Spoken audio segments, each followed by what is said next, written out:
আসসালামু আলাইকুম রহমতুল্লাহি ওয়া বারাকাতুহু। প্রিয় ভিউয়ার্স, আপনারা সকলে কেমন আছেন? আশা করি আপনারা সকলে ভালো আছেন। নতুন আরেকটি আপডেটেড টিউটোরিয়ালে আইসিটি জোনের পক্ষ থেকে সকলকে ওয়েলকাম জানাচ্ছি। এমপিওভুক্ত শিক্ষক কর্মচারীদের বাড়ি ভাড়া নিয়ে নতুন আরেকটি সুখবর দিয়েছে শিক্ষা মন্ত্রণালয়। সেই সুখবরটি হলো, শিক্ষক কর্মচারীদের বাড়ি ভাড়া শতকরা আকারে দিতে যে প্রস্তাবনাটি তারা চেয়েছিল শিক্ষক পরিষদের কাছে অথবা মাধ্যমিক উচ্চশিক্ষা বিভাগের কাছে, সেই বিবরণীটি মাধ্যমিক ও উচ্চশিক্ষা অধিদপ্তর থেকে মাধ্যমিক ও উচ্চশিক্ষা বিভাগে প্রেরণ করা হয়েছে। এই সম্পর্কিত একটা নিউজ এসেছে দৈনিক শিক্ষা.com-এ। নিউজটি আমি আপনাদেরকে হুবহু পড়ে শোনাচ্ছি।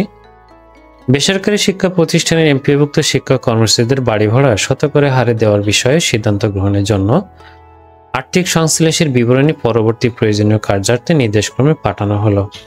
এই নির্দেশক্রমে পাঠানো হয়েছে মাধ্যমিক ও উচ্চশিক্ষা অধিদপ্তর থেকে শিক্ষা মন্ত্রণালয়ের মাধ্যমিক শাখা বরাবর বা মাধ্যমিক ও উচ্চশিক্ষা বিভাগ বরাবর।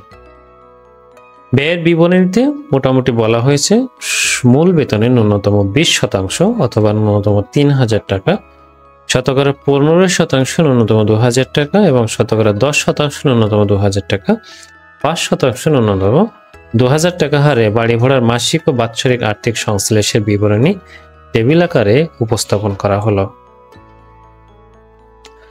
এমন পরিস্থিতিতে বেসরকারি শিক্ষা প্রতিষ্ঠানের এমপিভুক্ত শিক্ষক কর্মচারীদের বাড়ি ভাড়া শতকরা হারে দেওয়ার বিষয়ে সিদ্ধান্ত গ্রহণের জন্য আর্থিক সংশ্লেষের বিবরণী পরবর্তী প্রয়োজনীয় কার্যার্থে নির্দেশক্রমে পাঠানো হলো।